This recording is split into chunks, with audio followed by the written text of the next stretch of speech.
जगत गुरु तत्वदर्शी संत रामपाल जी महाराज जी के विचार।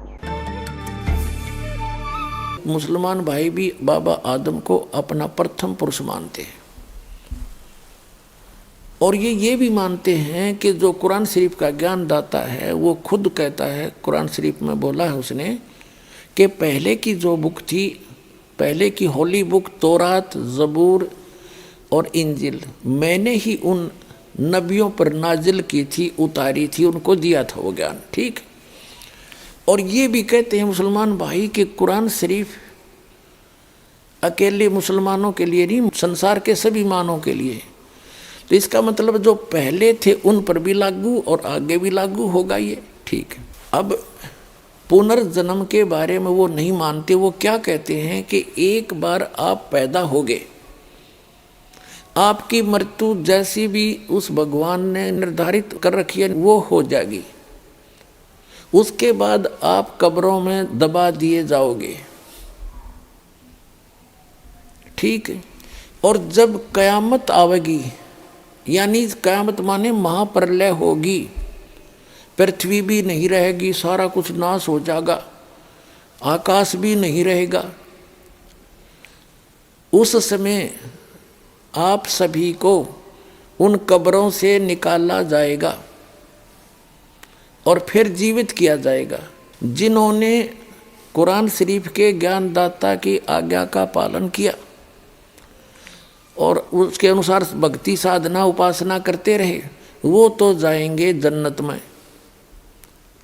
और जिन्होंने आज्ञा का पालन नहीं किया, जो विमुख रहे और बकवाद करते रहे, वो जाएंगे नरक में। स्वर्ग को कहते हैं वो जन्नत यानी बहिश्त, और नरक को कहते हैं दोजख। तो सदा के लिए फिर कोई जन्म नहीं होगा, इनका मानना है। किनका? मुसलमान भाइयों का।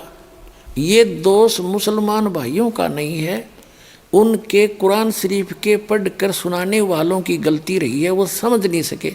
जैसे पवित्र बाइबल के अंदर जो वर्णन है, परमात्मा निराकार है, उसको स्पष्ट लिखा है प्रथम ही उत्पत्ति में, और आज तक सब उसको निराकार बता रहे। तो वो उस ईसाई धर्म और यहूदी धर्म के व्यक्तियों का दोष नहीं है, उसके पढ़ने वालों की त्रुटि है। ऐसे ही गीता जी के अंदर जो वर्णन है, ये श्री कृष्ण जी को सुप्रीम पावर मान रहे थे। गीता जी के जो अनुवाद करता और इसके विवेचन करता, इस पर प्रवचन करता हमारे हिंदू धर्म के आचार्य और शंकराचार्य, संत, महंत और मंडलेश्वर, इनको कख भी पता नहीं था।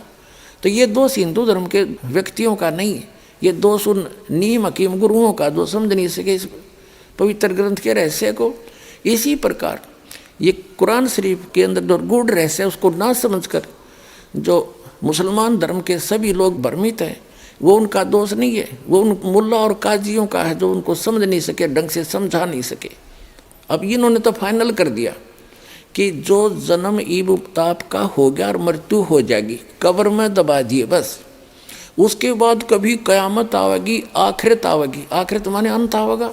तो उस समय सबको एक वचन से वो अल्लाह जीवित कर देगा, और फिर स्वर्ग में जाने वाले स्वर्ग में जाओ, नरक में जाने वाले नरक में। फाइनल कर दिया, फिर कभी कुछ नहीं होगा। ये मानना है मुसलमान धर्म के व्यक्तियों का। पहले भी नहीं हुआ है ऐसा, एक ही बार होगा, यू फाइनल है इनका। अगर पहले कभी हुआ होता, जन्मवीर, फिर कयामत आई होती, तो पुनर्जन्म आपा हो गया। तो ये मानते नहीं पुनर्जन्म को, बिल्कुल नहीं मानते।